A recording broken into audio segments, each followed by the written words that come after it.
Selamat berjumpa kembali dalam pembahasan tentang tema-tema yang sangat menarik. Dan kali ini kita akan secara khusus membahas salah satu topik yang menjadi bagian dari pendidikan karakter. Dan dalam kesempatan kali ini kita akan membahas secara spesifik tentang potensi diri. Kita tahu bahwa potensi diri ini sangat penting dan itu merupakan suatu kemampuan dan kekuatan yang dimiliki oleh seseorang ataupun individu, baik secara fisik maupun mental, di mana itu mempunyai kemungkinan untuk dikembangkan bila dilatih dan ditunjang dengan sarana maupun prasarana yang baik.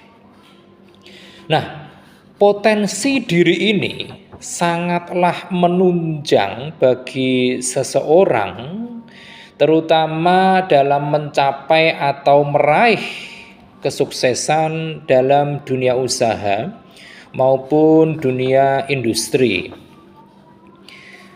Potensi diri yang sangat menunjang tersebut diantaranya adalah yang pertama dalam hal potensi dalam manajemen prioritas, di mana pekerjaan biasanya memiliki diversitas tugas untuk diselesaikan.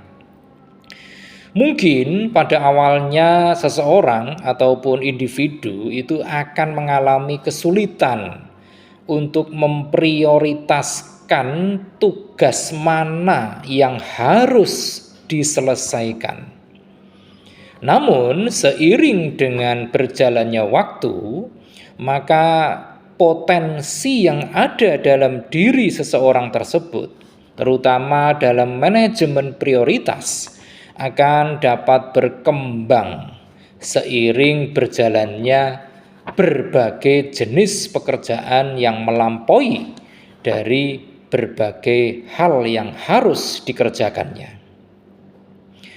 Kemudian yang kedua adalah potensi dalam hal interpersonal, di mana bentuk potensi diri berupa interpersonal ini merupakan sesuatu bagaimana seseorang itu dapat melakukan jalinan komunikasi dengan orang lain, juga mengkomunikasikan pekerjaan secara jelas sekaligus terstruktur, hingga mencapai hubungan yang baik dengan karyawan lainnya.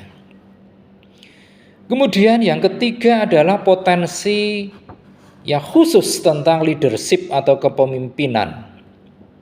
Potensi dalam bidang kepemimpinan ataupun leadership ini haruslah terus diasah, karena kemampuan ini akan sangat membantu dalam mengarahkan dirinya sebagai seorang individu ataupun karyawan dan juga perusahaan. Dan ini juga dapat membimbing karyawan yang lain agar lebih baik lagi. Ini adalah beberapa potensi diri yang harusnya dimiliki oleh seseorang, terutama para karyawan, jika ingin meraih suatu kesuksesan dalam dunia usaha maupun dunia industri. Selanjutnya adalah kita juga perlu sekali untuk mengenal berbagai macam dari potensi diri ini. Kalau tadi kita berbicara tentang potensi diri yang sangat menunjang dalam dunia usaha dan dunia industri, selanjutnya kita akan mengenal berbagai macam dari potensi diri yang ada pada setiap manusia. Macam dari potensi diri yang pertama adalah potensi fisik, di mana potensi fisik ini merupakan kemampuan dasar yang melekat pada fungsi fisik seseorang dan dapat diberdayakan untuk memenuhi kebutuhan hidupnya. Ini adalah jenis atau macam yang pertama dari potensi diri. Selanjutnya yang kedua adalah potensi mental spiritual, di mana potensi mental spiritual ini merujuk kepada kemampuan dalam diri seseorang yang berhubungan dengan iman dan juga akhlak mulia. Ini yang kedua. Kemudian jenis yang ketiga dari potensi diri adalah potensi sosial emosional.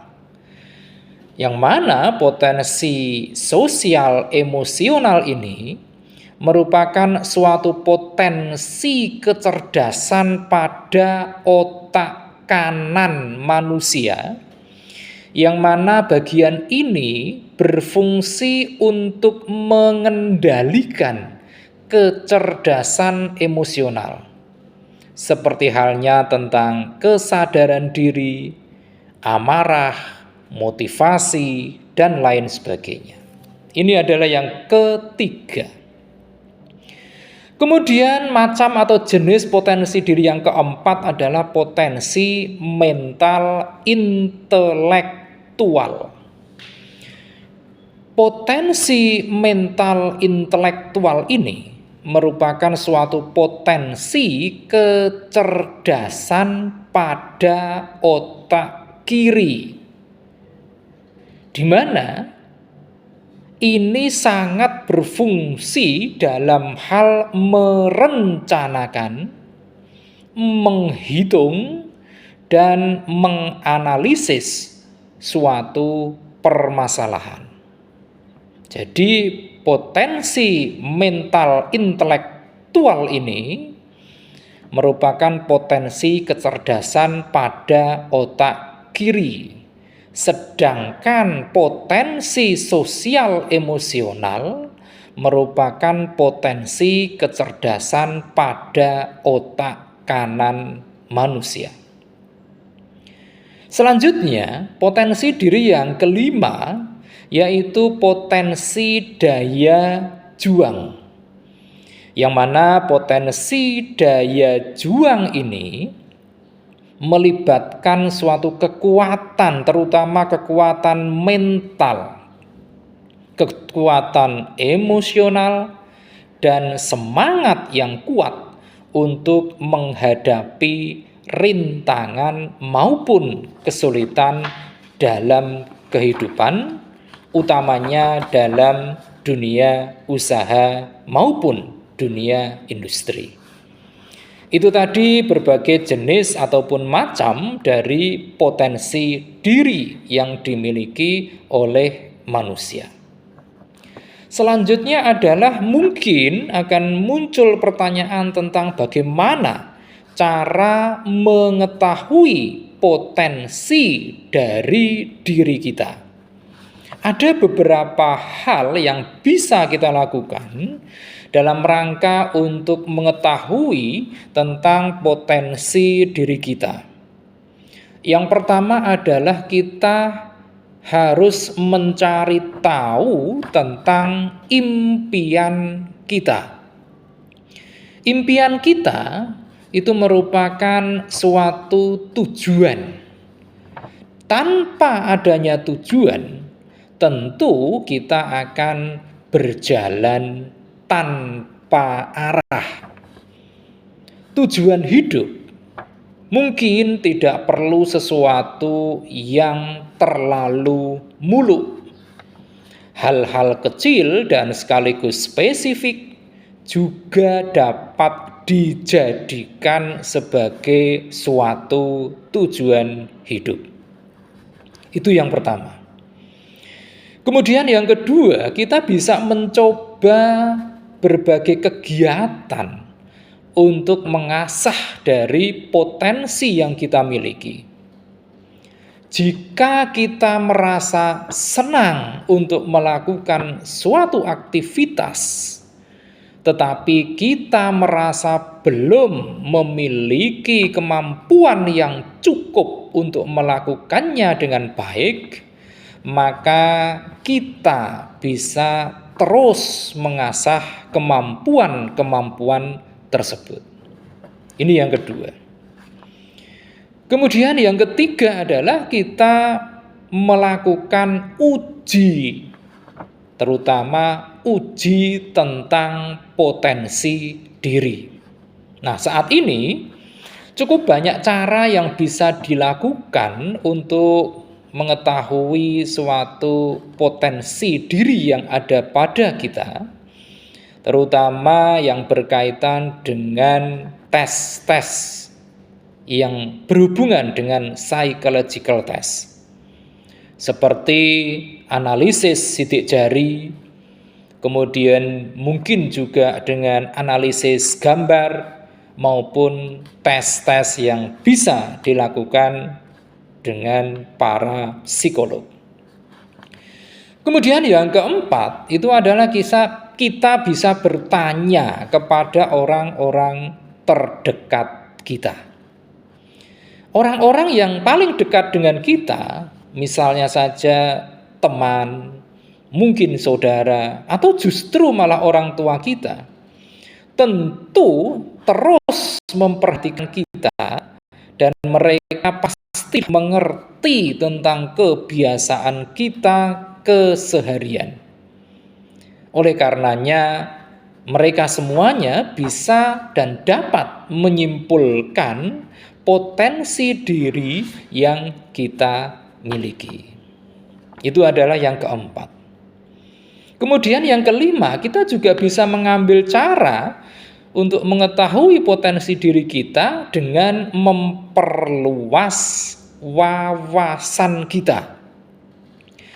Dengan memiliki wawasan yang semakin luas, maka kita bisa berpikir, kemudian juga bisa melakukan suatu observasi, bahkan kita juga bisa menganalisis keterkaitan antara diri kita sendiri dengan setiap objek yang ada di luar diri kita.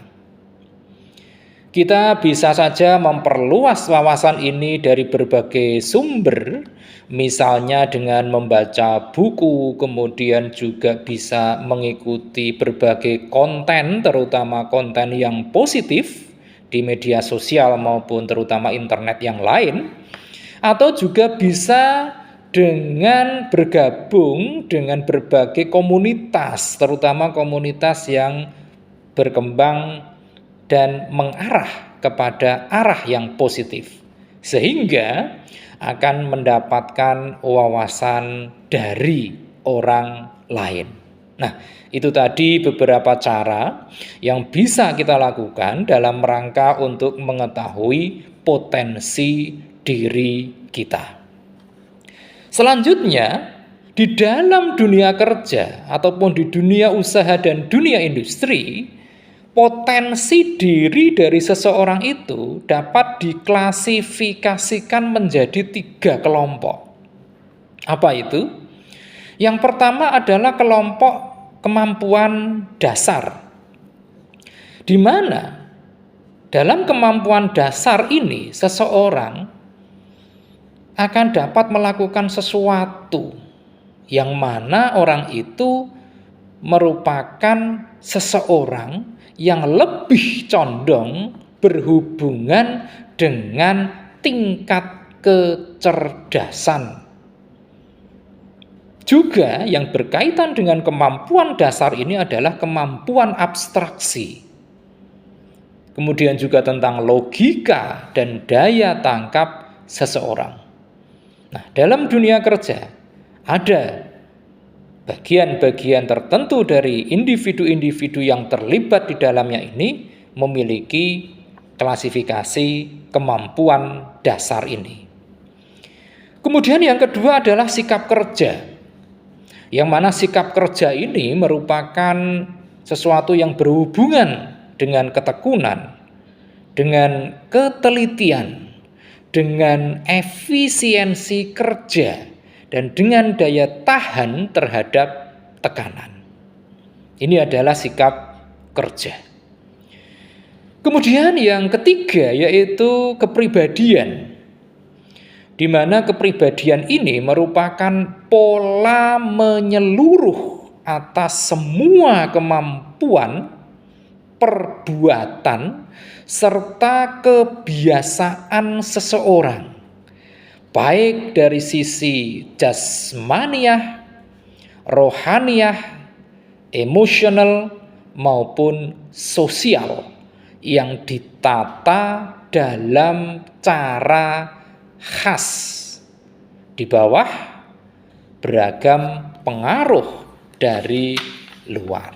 Itu adalah 3 tipe yang ada di dalam kualifikasi tenaga kerja ataupun pegawai, atau mungkin istilahnya adalah karyawan. Selanjutnya, di dalam dunia usaha maupun dunia industri itu juga, bahwa ada potensi seseorang itu diklasifikasikan menjadi kelompok-kelompok yang lain lagi. Apa itu? Yang pertama itu adalah mereka-mereka atau pegawai ataupun karyawan yang berorientasi pada tindakan. Orang yang masuk kelompok ini cenderung senang untuk bekerja keras, memiliki kepercayaan diri yang tinggi, senang dengan pencapaian target yang telah ditentukan, dan berusaha untuk meningkatkan kinerja dan mutu secara terus-menerus. Ini adalah yang pertama. Kemudian kelompok yang kedua adalah mereka-mereka yang berorientasi kepada proses. Orang-orang atau individu-individu yang masuk dalam kelompok orientasi pada proses ini cenderung memiliki kesenangan untuk bekerja berdasarkan fakta-fakta yang bersifat observable atau teridentifikasi oleh panca indera kita. Kemudian juga bersifat analitis dan menyukai pekerjaan dengan rinci sekaligus detail. Ini yang kedua. Kemudian kelompok yang ketiga yaitu mereka-mereka yang berorientasi pada kemanusiaan. Orang-orang yang masuk dalam kelompok atau tipe ini, jika memutuskan sesuatu, akan lebih banyak mempertimbangkan sisi-sisi kemanusiaannya daripada proses pekerjaannya, dan cenderung senang dengan proses sosial, serta suka dengan kerjasama tim. Itu yang ketiga. Kemudian kelompok yang keempat adalah mereka yang berorientasi kepada ide ataupun gagasan. Orang-orang ataupun individu yang masuk dalam kelompok mereka yang berorientasi pada gagasan ataupun ide ini sangat berorientasi kepada gagasan dan kurang berpikir tentang proses pekerjaan untuk melaksanakan gagasannya tersebut, dan memiliki kecenderungan senang dengan konsep, teori, inovasi, dan kreativitas sesuatu yang baru. Itulah sedikit pemahaman tentang potensi diri manusia. Sehingga dengan kita mengetahui sedikit tentang potensi diri ini, sudah selayaknya kita terus memacu diri kita untuk terus berkembang sehingga potensi diri kita ini akan kita dapat pacu dan maksimalkan agar dapat merengkuh, meraih apa-apa yang menjadi tujuan hidup kita. Demikian pembahasan singkat tentang potensi diri ini. Semoga membawa manfaat yang begitu luas bagi kehidupan kita. Dan terima kasih atas perhatian Anda semua. Jangan lupa setelah menyaksikan tayangan ini, silakan klik di layar Anda untuk like, komen, share, dan tentu saja jangan lupa subscribe.